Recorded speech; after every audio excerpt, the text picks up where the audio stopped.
Good morning everyone. आज की class में हम डिस्कस करेंगे chapter 2 accounting for partnership firm. तो इसका थ्योरेटिकल एस्पेक्ट आप लोग कवर कर चुके हैं लास्ट क्लास में। आज हम इसका प्रैक्टिकल एस्पेक्ट कवर करेंगे, यानी कि accounting for partnership firm. Partnership firm में क्या अकाउंटिंग प्रोसीजर होता है, कौन कौन से अकाउंट्स वो प्रिपेयर करते हैं, वो आज हम सीखेंगे। तो सबसे पहले आज की क्लास में हम सीखेंगे बनाना P&L एप्रोप्रिएशन अकाउंट, यानी कि profit and loss appropriation account.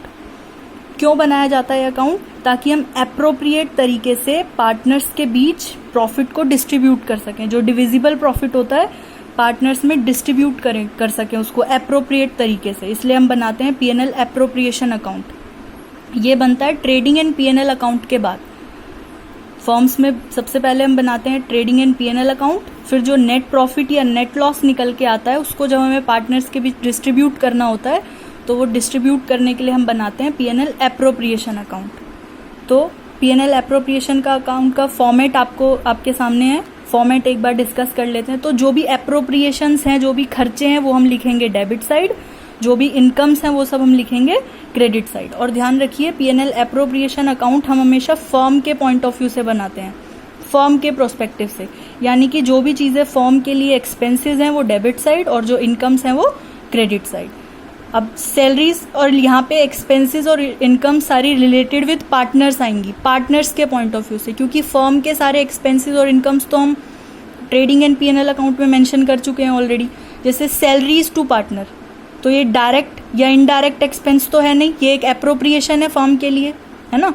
तो डायरेक्ट और इनडायरेक्ट एक्सपेंसेस तो आगे ट्रेडिंग एंड P&L में, अब सारी एप्रोप्रिएशंस आएंगी इस अकाउंट में। तो पार्टनर्स को सैलरी देनी है तो फर्म के पॉइंट ऑफ व्यू से ये भी एक खर्चा आएगा debit side. Next commission to partners, partners को कमीशन भी मिलती है, अगर मिलती है डेबिट साइड।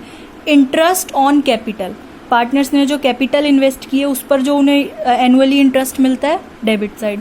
रिजर्व, समटाइम्स सारा प्रॉफिट डिवाइड नहीं करते हैं पार्टनर्स आपस में, कुछ रिजर्व करके रखते हैं for a safer hand, future prospective के लिए। तो वो रिजर्व का पार्ट अगर वो कुछ सेव करते हैं तो वो भी डेबिट साइड आएगा, यानी कि प्रॉफिट में से माइनस हो जाएगा, ठीक है। और आप बनाते हो ट्रेडिंग एंड P&L अकाउंट, तो नेट प्रॉफिट किस साइड निकल के आता है? Debit side. आप उसको नेक्स्ट अकाउंट में ट्रांसफर करोगे तो हमेशा अपोजिट साइड होता है, तो यहाँ पे आ जाएगा बाय P&L अकाउंट, यानी कि profit transferred from P&L account. हम प्रॉफिट को ट्रांसफर कर रहे हैं P&L अकाउंट से P&L एप्रोप्रिएशन अकाउंट में।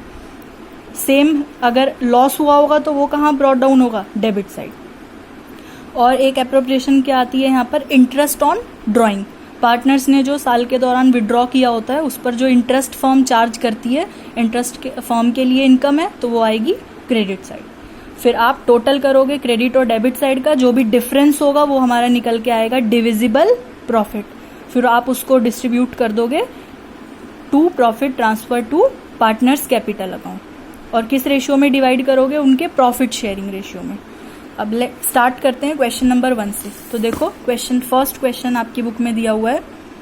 On 1 April 2015 Asha and Ruchi entered into partnership contributing capital of ₹10 lakh and 5 lakh, यानी कि पार्टनर्स का नाम हमें दिया हुआ है आशा और रुचि। कैपिटल का कॉन्ट्रीब्यूशन दिया हुआ है 10 lakhs एंड 5 lakhs। आगे they agreed to share profits and losses in the ratio of 3:2. Following information is provided regarding the partnership. क्या क्या हमें इंफॉर्मेशन दी हुई है? हर एक पार्टनर को हमें सैलरी देनी है 4,000 पर मंथ। ईच पार्टनर, यानी दोनों पार्टनर को सैलरी देनी है 4,000 पर मंथ। अगर पर मंथ 4,000 है तो ईयर के लिए हम मल्टीप्लाई कर देंगे 12 से। Next interest on capital, allow करेंगे उनको इंटरेस्ट उनकी कैपिटल पर कितना? 8%। Next interest is to be charged on Asha's drawing 10,000 and Ruchi's drawing 6,000। तो इंटरेस्ट ऑन ड्रॉइंग हमें कैलकुलेट करके ऑलरेडी दिया हुआ है। प्रॉफिट दिया हुआ है फॉर द ईयर एंडेड 31 मार्च 2016, यानी कि जब अकाउंट क्लोज हुआ, अकाउंटिंग ईयर क्लोज हुआ, तो हमें प्रॉफिट कितना दिया हुआ है? बिफोर मेकिंग अबव एप्रोप्रिएशंस, यानी कि ये एप्रोप्रिएशंस अभी प्रॉफिट में से माइनस नहीं हुए हैं। प्रिपेयर P&L एप्रोप्रिएशन अकाउंट, तो बनाते हैं P&L एप्रोप्रिएशन अकाउंट। तो फॉर्मेट आपके सामने ही है। सबसे पहले हम प्रॉफिट को ब्रॉट डाउन करेंगे by profit and loss, profit transferred T/F from P&L account. तो कितना दिया था हमें प्रॉफिट? 3.5 लाख, तो वो डाल दिया सबसे पहले। अब इंटरेस्ट ऑन ड्राइंग हमें दिया हुआ था आशा का 10,000, रुचि का 6,000, तो वो हमने ट्रांसफर कर दिया, टोटल 16,000। और सैलरी दी हुई थी ईच पार्टनर 4,000, यानी कि आशा को भी 4,000 पर मंथ और रुचि को भी 4,000 पर मंथ। 12 से मल्टीप्लाई किया, एनुअल सैलरी आ गई 48,000। इंटरेस्ट ऑन कैपिटल, यानी कि कैपिटल जो वो उन्होंने कंट्रीब्यूट की थी 10 लाख और 5 लाख, उस पर कितना परसेंट हमें दिया हुआ था इंटरेस्ट ऑन कैपिटल? 8%। तो सबसे पहले 10 लाख का 8% और 5 लाख का भी 8%, 80,000 और 40,000। नेक्स्ट बस सारी अप्रोप्रिएशंस हो गई। तो हमने टोटल किया क्रेडिट साइड का और डेबिट साइड का। तो क्रेडिट साइड का टोटल हमारा आया 3,66,000, डेबिट साइड का टोटल उससे कम था, तो जिस साइड का कम था हमने ज्यादा वाले में से माइनस किया, तो हमारा प्रॉफिट निकल के आया 1.5 लाख। ये 1,50,000 हमने डिवाइड कर देना है दोनों पार्टनर्स के बीच, किस रेशियो में? प्रॉफिट शेयरिंग रेशियो में, यानी कि 3:2 में। कैसे डिस्ट्रीब्यूट करोगे?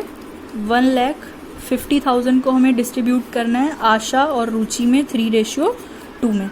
तो सबसे पहले आशा का शेयर निकालते हैं, मल्टीप्लाई 3 डिवाइड बाय 3 और 2 टोटल कितना हुआ? 5, यानी कि 3/5 आशा का शेयर और 2/5 रुचि का शेयर। आप इसको कैलकुलेट करोगे तो ये आएगा 90,000 और ये आएगा 60,000। तो हमने डिवाइड कर दिया, आ गया 1 लाख, टोटल 50,000। एप्रोप्रिएशन अकाउंट का फॉर्मेट आपको पता ही है, particulars amount, particulars amount. Debit side सारे खर्चे फर्म के पॉइंट ऑफ व्यू से, क्रेडिट साइड सारी income. Next question number 2। Question number 2 में भी आज हम एप्रोप्रिएशन अकाउंट ही बनाना सीखेंगे। क्वेश्चन नंबर 2 पहले रीड कर लेते हैं एक बार। अब देखो यहाँ पे लिखा है फ्लक्चुएटिंग कैपिटल। तो फ्लक्चुएटिंग कैपिटल और फिक्स कैपिटल क्या होती है?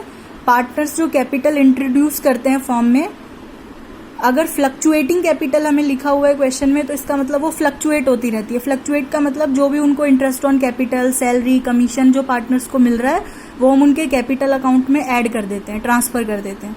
लेकिन जब फिक्स की बात होती है तो अलग से हमें एक और अकाउंट बनाना पड़ता है। उसके बारे में हम नेक्स्ट क्लास में बात करेंगे। अभी क्वेश्चन नंबर 2 रीड करते हैं।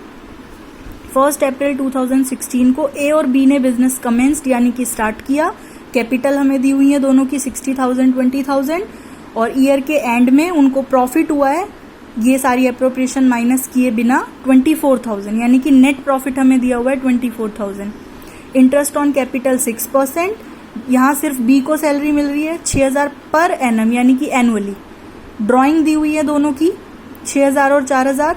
इंटरेस्ट ऑन ड्राइंग भी हमें दिया हुआ है 200 और 100, और हमें एज्यूम करना है that A and B are equal partners. चलो यहाँ तो क्वेश्चन में मेंशन है that they are equal partners, but अगर किसी क्वेश्चन में मेंशन ना हो प्रॉफिट शेयरिंग रेशियो, तो हम एज्यूम कर लेते हैं that they are equal partners.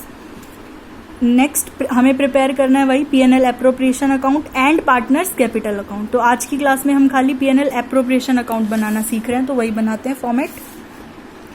P&L appropriation account, 2 partners थे ए और बी, ये उनकी कैपिटल है जो उन्होंने कंट्रीब्यूट किए, ये उनका प्रॉफिट शेयरिंग रेशियो। तो हमने फॉर्मेट तैयार किया, particulars amount, particulars amount for the year ended, क्योंकि ईयर के लास्ट में हम इसे बनाते हैं।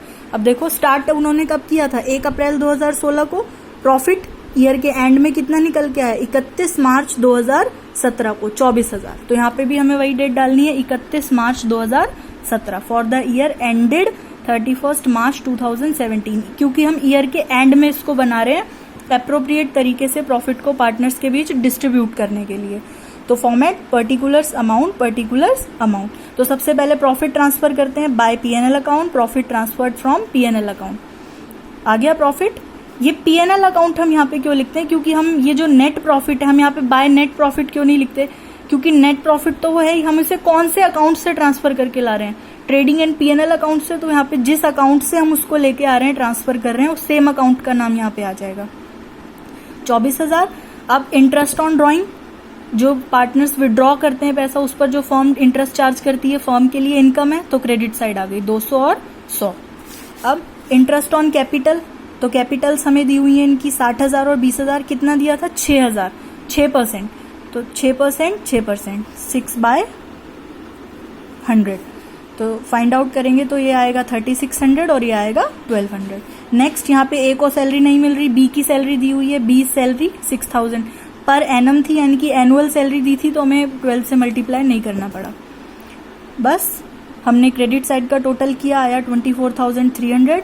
डेबिट साइड का टोटल क्रेडिट से कम था, यानी कि इनकम ज़्यादा और एक्सपेंसेस या अप्रोप्रिएशंस कम।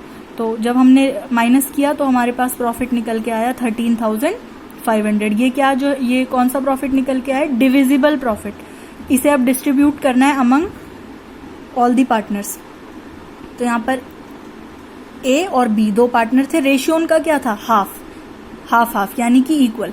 तो यानी कि मल्टीप्लाई 1/2 और मल्टीप्लाई 1/2। तो हमने जब 13,500 को डिस्ट्रीब्यूट किया among both of the partners तो आया 6,750, 6,750।